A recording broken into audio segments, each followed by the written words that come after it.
psicosis, la demencia o el Alzheimer, terapias antineoplásicas específicas, síndrome de intestino irritable como hepatitis y demás.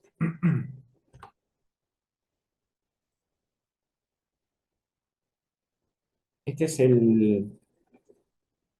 lo que era el skin viejo del año pasado del ReproCam, donde uno podía ingresar y, y desde ahí uno veía el perfil de profesional, de cultivador solidario, de las ONG, de los autocultivadores o responsable en el caso de que se trate de algún menor de edad.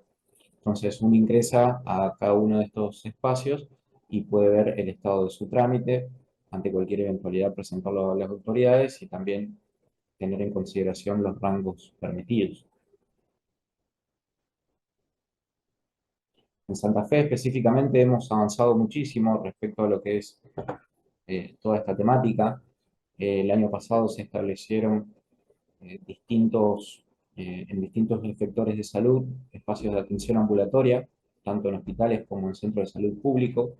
Ellos integraban una red de atención que también vinculaba a los pacientes, asesorándole, indicando e interconsultando de forma gratuita, es decir, garantizando la gratuidad, ¿sí?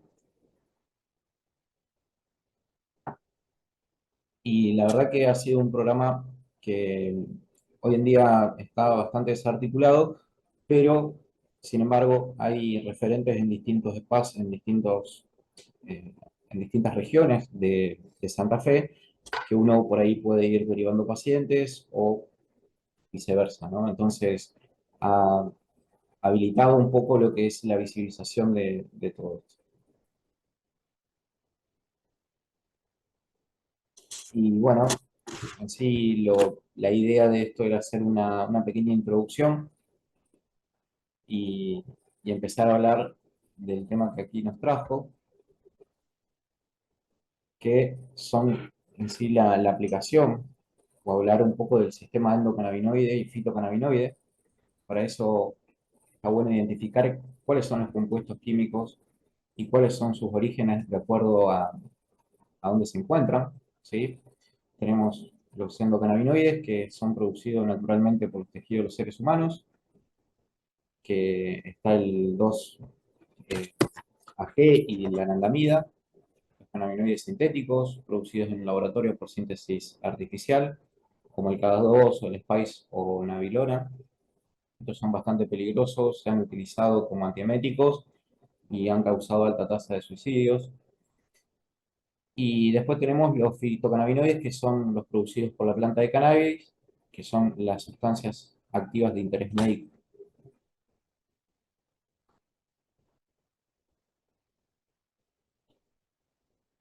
Dentro de estos compuestos endógenos, como dije anteriormente, tenemos la anandamida, en sánscrito significa felicidad, y el 2-AG, que es el araquidonilglicerol. Estos dos compuestos endógenos vienen derivados del ácido araquidónico, que está distribuido en todo el sistema nervioso.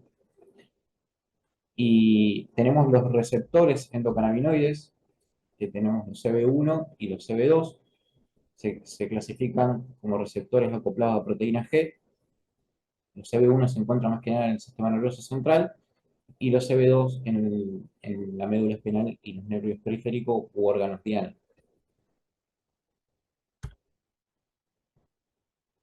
Es un poco la distribución, ¿sí?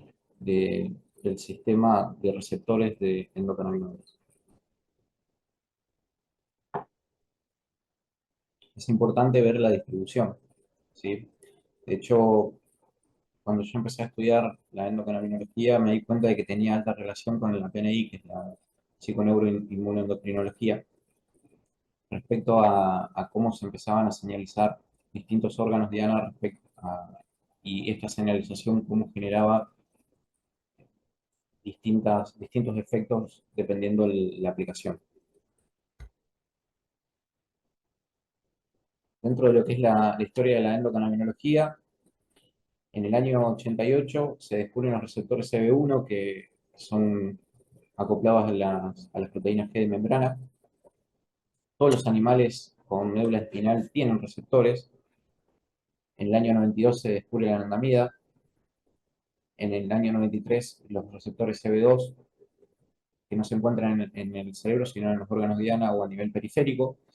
En el año 95 el 2AG, y luego que se empiezan a investigar a través de dosificaciones que posteriormente a accidentes cerebrovasculares hemorrágicos o traumatismos severos, había oleadas, ¿sí? de, de lo que sería el 2AG. En el año 97 se empiezan a evaluar algunas enzimas metabólicas intracelulares. En el año 98 se establece lo que es el término efecto Entourage o efecto séquito. En el año 99 empiezan a haber avances en cuanto a lo que son los canales de iones, y esto es importante porque da lo que es el pie a posteriormente ver las particularidades del cannabis en cuanto a lo que es la oxidación, ¿sí? Los efectos antioxidantes que tiene, y esto como de alguna forma generó interés en distintos espacios, ¿sí? Más que nada ligados a esto que dijimos anteriormente, a lo que es la muerte celular, ¿sí? Y si bien estos canales de iones están vinculados a los TRP, que son los estos receptores que se les llama TRIP o de viaje, que habilitan el ingreso de señales celulares, los TRPV1 son los que más señalizaciones tienen respecto a los endocannabinoides y fitocannabinoides.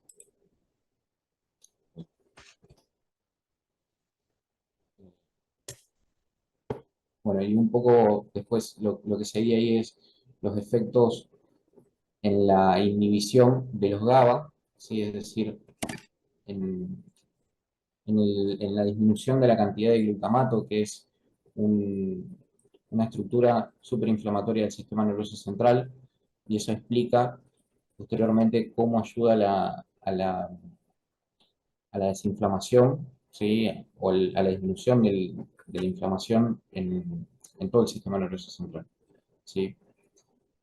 Es un poco cómo es que trabaja el sistema endocannabinoide en la placa pre y postmotora, ¿sí? Hay canales de calcio que liberan vesículas. En particular, el sistema endocannabinoide no necesita de estas vesículas, es decir, que se libera y se utiliza a demanda, y una vez que no se utiliza se reabsorbe,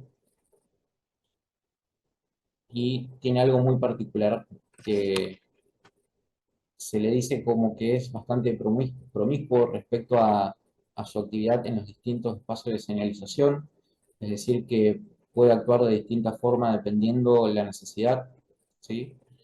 Y específicamente en la placa pre y postsináptica sirve como guía o como neuromodulador de la actividad de otros neurotransmisores que son muchísimo más específicos respecto a la actividad. Entonces, tanto el sistema endocannabinoide como el sistema fitocannabinoide funcionan en este espacio. Y se ha descubierto también en el año 2006 de que la disminución de este sistema endocannabinoide generaba en sí una, como un cortocircuito, se le podría decir, y eso se ejemplifica en la epilepsia refractaria, ¿sí? En la epilepsia refractaria es uno de los ejemplos que nosotros utilizamos para ver el funcionamiento del sistema endocannabinoide, y se ha usado que aquellas personas que tienen esta patología carecen del tono endocannabinoide. Entonces nosotros, al ponerlo de forma endógena, empezamos a generar digamos, esa señalización, esa sistematización para la disminución de ese cortocircuito que se produce cuando hay un estatus epiléptico. Es decir, como para repasar, el sistema endocannabinoide incluye receptores y enzimas responsables de su biosíntesis, degradación y transporte. Es un importante sistema de modulación y también funciona como señalización para distintos neurotransmisores y tiene un papel fundamental que es el, el generar un equilibrio energético en la mayoría de los potenciales de acción.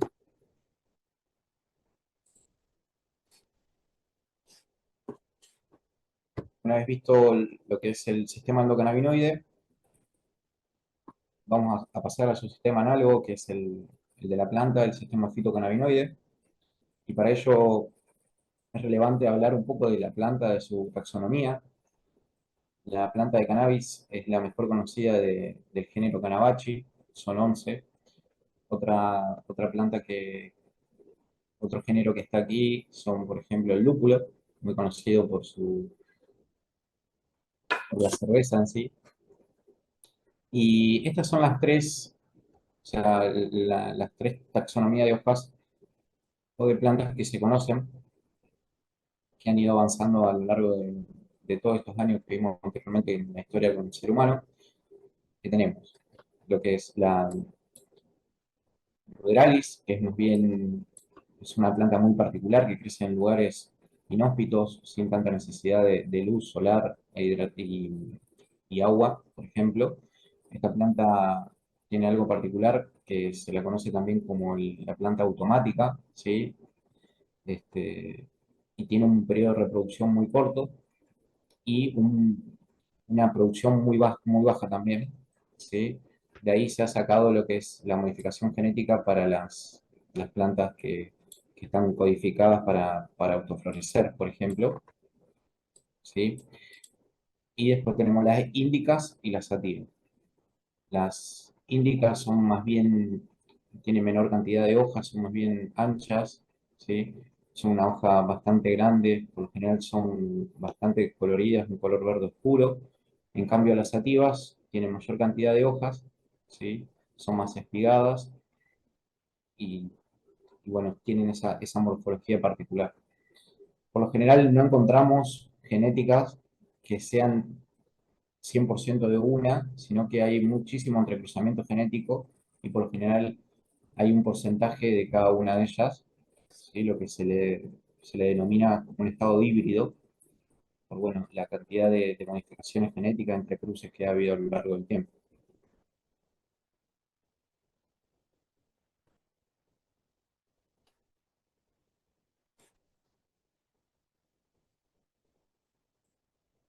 Esta imagen es un poco representativa de lo que es la vida media de la planta en sí, desde su semilla, posteriormente lo que es la germinación, la vegetación, la floración y el posterior secado, pues un producto final. La planta de cannabis también es dioica, es decir, que tiene digamos, una base hembra y otra macho, ¿sí? La hembra tiene esa particularidad de que empieza a alargar algunos pistilos, ¿sí?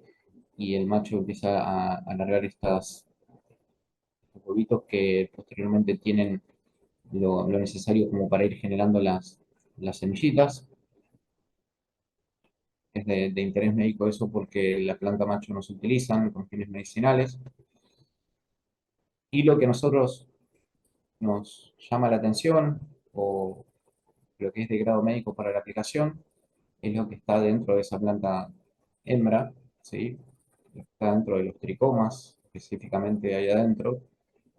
Cuando nos vamos acercando vemos de que acá está lo de interés médico. Cuando nosotros vimos el sistema endocannabinoide y comprendimos un poco lo que es el hecho de tener un tono bajo o la carencia del mismo, vamos a buscar a la planta el sistema análogo para poder empezar a subir ese sistema endocannabinoide que funciona en nuestro cuerpo. Entonces, es de interés poder analizar y tener un tricoma sano, es decir, un cultivo que sea trazable y que tenga normas para poder llegar a esta calidad de producto. Y ahí adentro lo que vamos a encontrar son los fitocannabinoides. Estos fitocannabinoides que son más de 150 que están dentro de la planta. Acá tenemos las estructuras químicas que en sí son muy particulares, tienen distintas estructuras y funcionan de, de forma muy diversa, ¿sí? Anteriormente, cuando vimos el tricoma, previo a nosotros poder ingresar ahí adentro, lo que tenemos es un ácido olivético y un geranilo. Esas son las dos estructuras que unen al tricoma a la planta. Y posterior a eso tenemos el fitocannabinoide padre, que se le dice que es el CBGA, que es la estructura donde de ahí nacen el resto de los fitocannabinoides que conocemos, ¿sí? Tanto el CBD como el THC y otros más.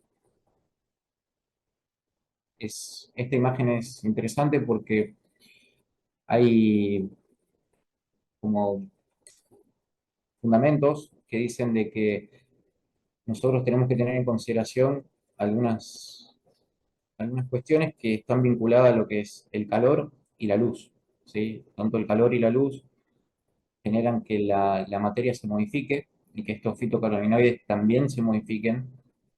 Entonces, es un poco complicado respecto a cómo mantenerlos y cómo estabilizarlos y demás. Así que esa es un poco la parte química. Después, eso se ha traducido a través de un montón de investigaciones y de estudios, aplicándolo más que nada en ensayos preclínicos e ir viendo para qué uno puede ir direccionando cada uno de estos fitocannabinoides, ¿sí? Los ya conocidos efectos antiinflamatorios, por ejemplo, el THC, el CBG antiinflamatorio también, se ha utilizado mucho para la anorexia, para el cáncer, ¿sí?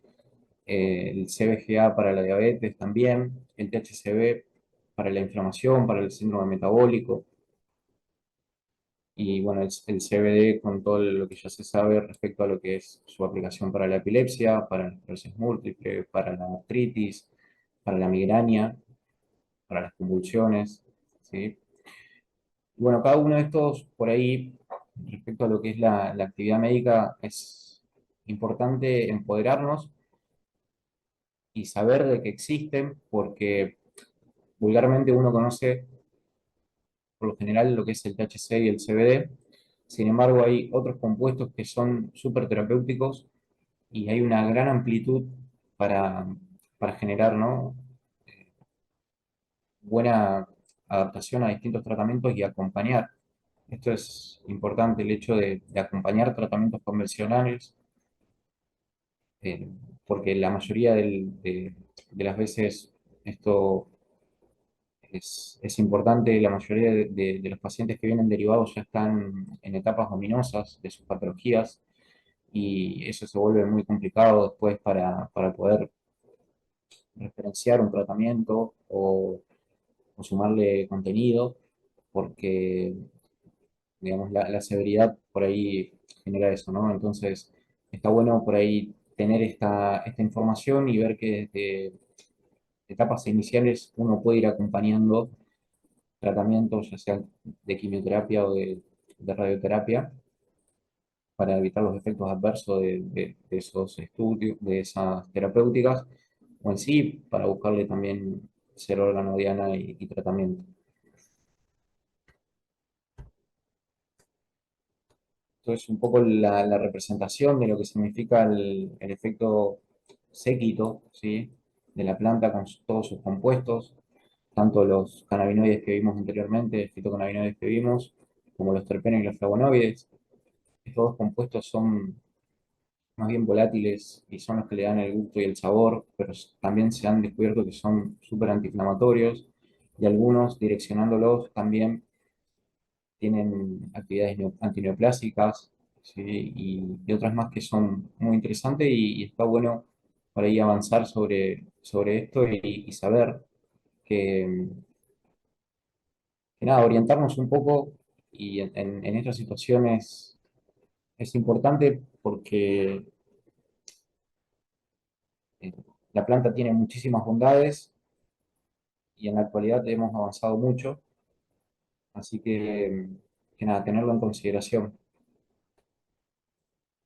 Dentro de la planta también tenemos distintas estructuras que funcionan y que son de grado médico y hay que tener cierto cuidado, ¿sí?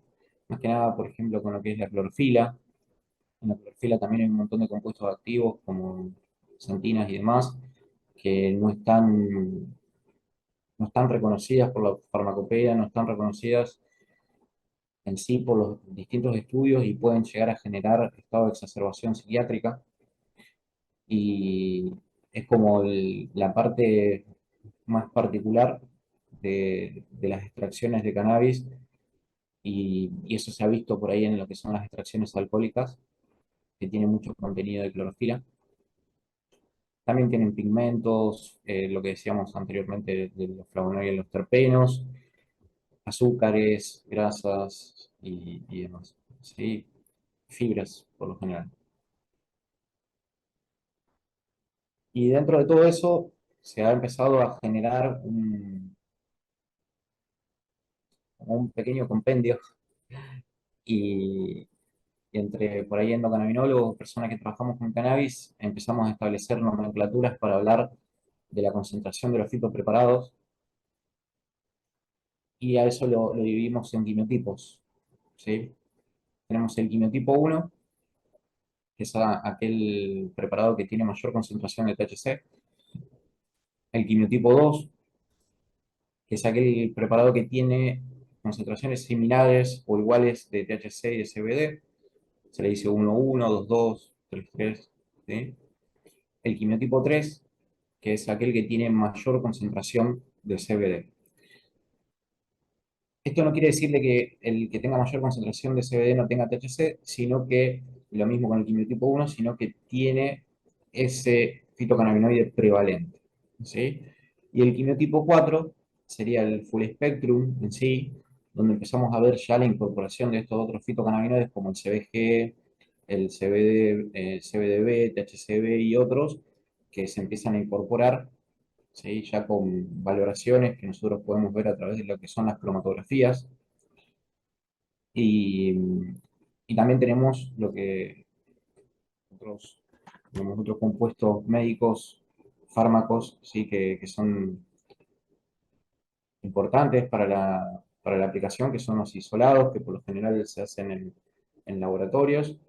En Argentina tenemos bastante de estos, por ejemplo el Cambis, Cambupidiol, acá en Santa Fe el LIF produce. Tenemos un isolado al 10% de CBD que se puede utilizar para algunas patologías, más que nada para lo que es la epilepsia, pero todavía se sigue entregando de forma gratuita en los distintos lugares que tienen este insumo.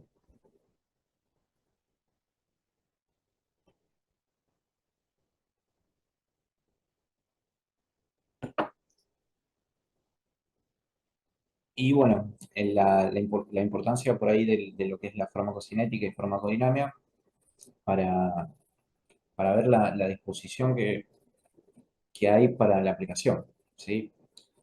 Es decir, de forma oral, nosotros lo traducimos a lo que es el uso del aceite sublingual, que tiene un inicio de efecto terapéutico de aproximadamente 60 a 180 minutos y dura de 6 a 8 horas.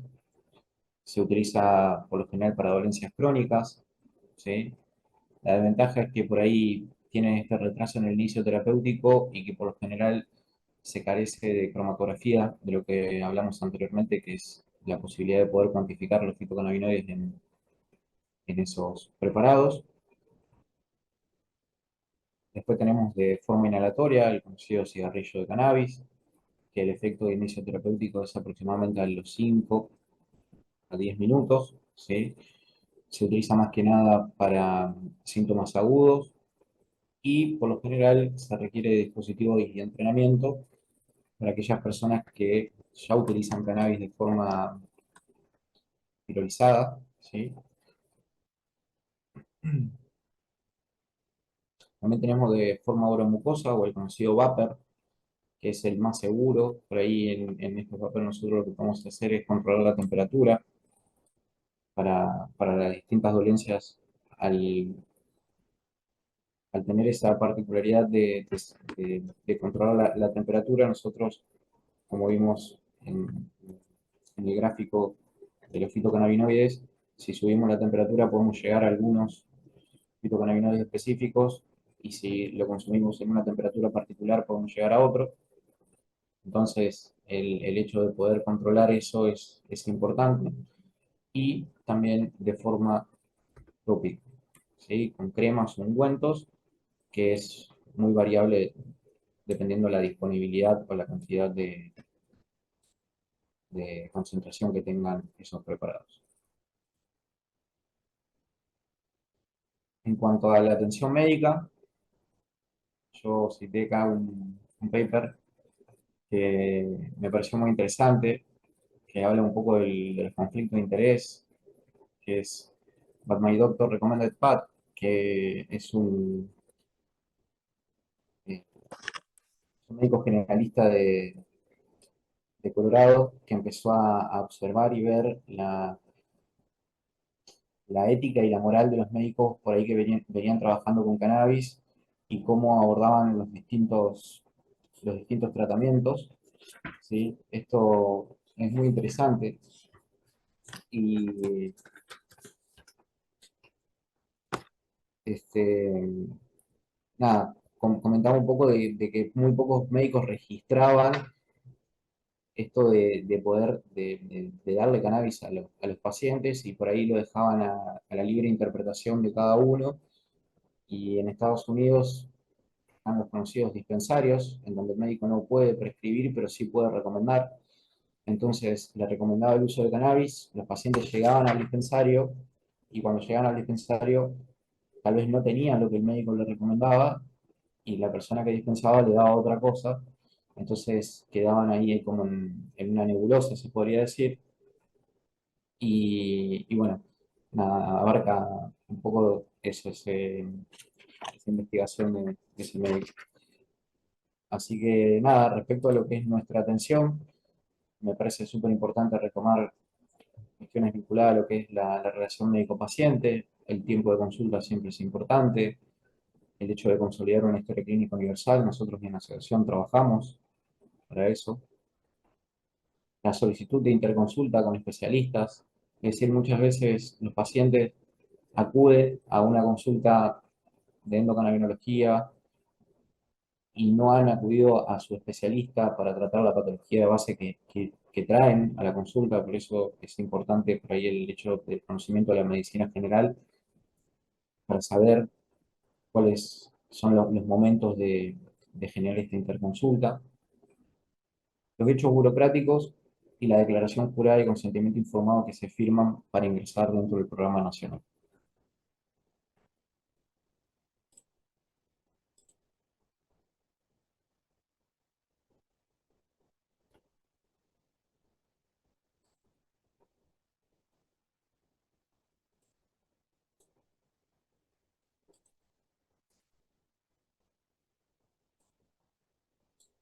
Respecto al inicio del tratamiento, a la selección de este fito preparado que nosotros vamos a utilizar, hay que tener en consideración, y esto lo ponemos a título personal, según la recomendación de los profesionales que trabajan en la cabecera, de que al titular un fármaco que tiene metabolización hepática y excreción renal, debemos pesquisar valores, ya sea creatinina para la función renal como un hepatograma, dependiendo si utilizamos la vía sublingual, colesterol total y fraccionado, y esto a título personal me parece muy importante, lo venimos estableciendo mucho respecto a pesquisar factores reactantes de fase aguda al inicio del tratamiento y después al mes y medio de tratamiento para ver cómo va disminuyendo, ¿sí? Y para eso adaptar la titulación del cannabis, tanto la vez como la PCR.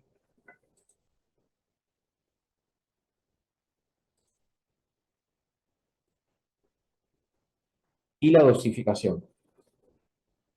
La dosificación es lo que más ha costado,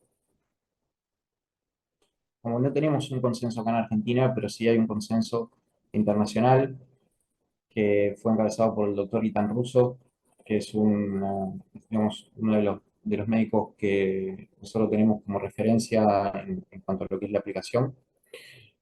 Y bueno, en sí este consenso se hizo para lo que es el dolor crónico, pero se, se tomaron referencia a un montón de apartados o más que nada de escalonamientos de dosis de distintos fármacos y se llegó a lo siguiente, que dependiendo de la patología concomitante, la dosificación debe ser, o se sugiere, que sea monitorizada y que se aumente gradualmente. Por lo general, se sugiere iniciar con 1 o 2 gotas cada 12 horas con un preparado equivalente de 10 miligramos de, digamos, de concentración de materia vegetal por mililitro, ¿sí? 10 miligramos mililitro, es decir, de 0,3 a 0,5 miligramos por toma, e ir aumentando a razón de 0,3 a 0,5, hasta un máximo de 40 miligramos toma. En el consenso no se tiene en consideración, bueno, pasé, que digamos, los fitopreparados eran por lo general isolados y no full spectrum. Entonces, por ahí los full spectrum se recomienda iniciar con dosis mucho más bajas. Así que, bueno, nada, esto es un poco de esta primera clase y me, me interesa por ahí terminar con esto del doctor Favaloro, que en cada acto médico debe estar presente el respeto por los pacientes y los conceptos éticos y morales. Entonces, la ciencia y la conciencia estarán siempre del mismo lado, del lado de la humanidad. Gracias. Bueno, Julián, vamos a dejar abierto ahora. Darío va a conducir cómo hacemos las preguntas. Solamente has logrado una buena combinación entre lo que es la investigación básica y la investigación aplicada, eh, en un tema que naturalmente hay que ir avanzando, ¿sí? Eh, Me parece que ha sido muy acertada la presentación de combinar lo básico, que a veces nos crea un poco más de modorra a lo que estamos en la medicina clínica, pero que es tan necesaria para poder justamente contemplar lo que el paciente va a recibir y que no sea un muestreo de eh, tratamiento y de error, ¿sí? Anda por el error, que eso sí sería éticamente quizás, eh, al menos para charlarlo. Dicho esto, felicitaciones y Darío, si quiere conducir las preguntas por el chat o abriendo el micrófono. El que lo desee puede preguntar. Hasta ahora no veo ninguna preguntas. O sea, pueden hacerlo por el chat o levantar la mano y le damos audio. Así que bueno, esperamos unos minutos.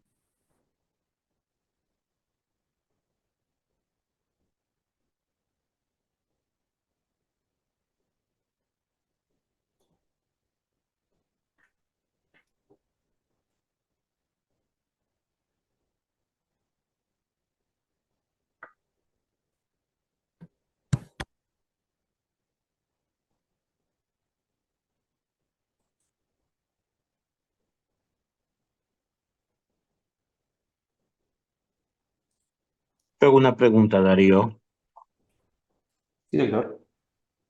Julián, en este momento el estado del arte con respecto al cannabis, ¿hay evidencia ya en algún tipo de patología que podamos decir que una recomendación tipo A o tipo B para poder administrarlo y en qué patología sería? Es decir, si hay evidencia fuerte o todavía no tenemos esa evidencia fuerte, estamos en estados de preclínicos o, bueno, de tratamiento por compasión, ¿no? A veces la medicina compasiva también es importante.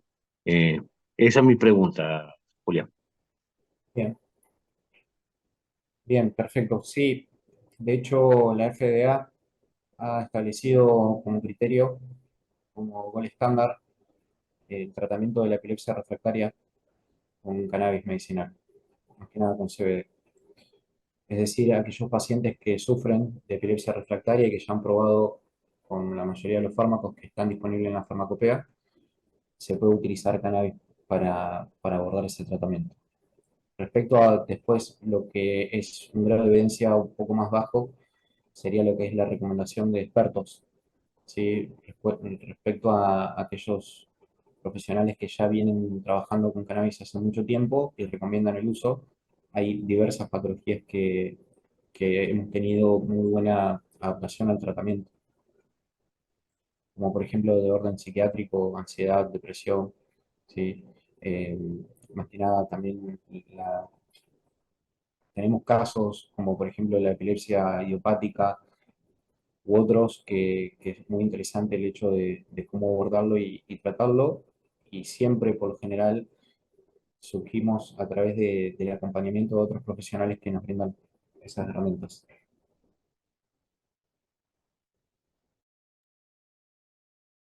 Tengo una pregunta de Beatriz María Barreneche, que dice, Julián, quería preguntarte si tenés experiencia en el síndrome post-polio con estos aceites. La verdad que, como siempre decimos respecto a la experiencia en la aplicación, lo que buscamos es ver y evaluar qué posibilidad terapéutica tiene ese paciente y qué es lo que se está buscando, porque también como recomendación hemos utilizado cannabis para disminuir los efectos adversos de otras drogas, ¿no? Entonces, se debería evaluar en particular este caso. El doctor Serrano tiene el micrófono abierto, así que quiere preguntar. Puede hacerlo, doctor. Buenas noches. Sí, Julián, buenas noches. Una cuestión más que trascendente, sobre todo cuando uno tiene que prescribir alguna medicación, es tener la titulación adecuada.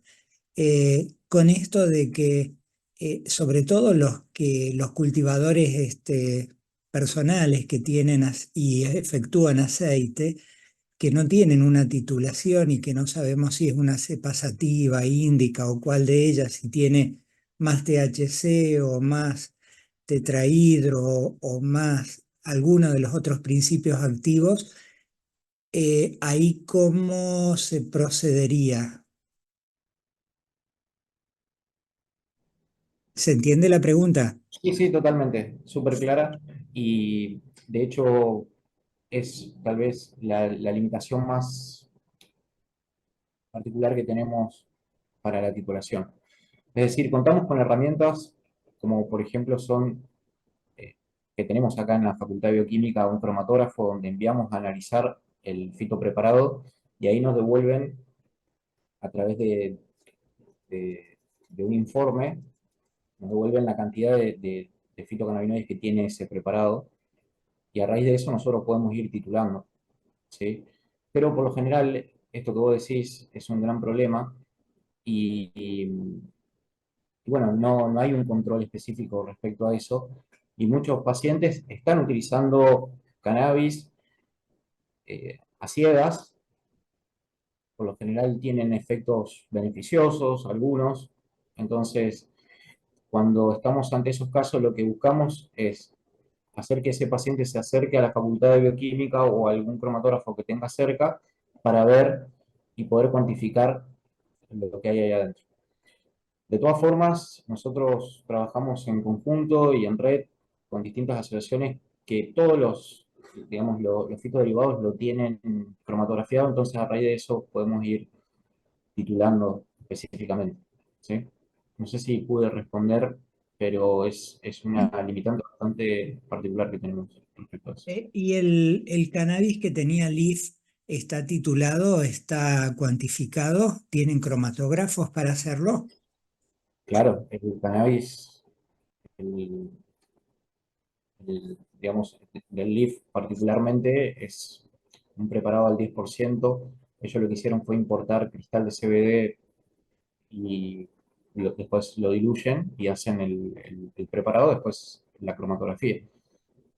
Sí, sí, el del Leaf está, de hecho es grado farma, así que se puede utilizar. Gracias. El doctor Klaus Macor hace el siguiente comentario. Dice, yo tengo una paciente de 85 años con síndrome post-polio en tratamiento con variedad dúo, mejoró su calidad de vida y su trastorno motor. Sí, de hecho, por ahí hay ciertas cuestiones que son interesantes, que tienen que ver con la aplicación de cannabis, más que nada de forma secundaria a mejorar la calidad de vida del paciente. Es decir, por lo general lo primero que se ve en la endocrinología es la regularización de sus hábitos evocatorios, ¿sí? La desinflamación general, la modificación de distintos aspectos, más que nada vinculados a los estados emocionales. Y eso por ahí, como algo complementario, ayuda a llevar distinto la patología que se está tratando, ¿no? Entonces mejora la calidad de vida y ayuda al terapeuta a avanzar en el tratamiento de la patología concomitante.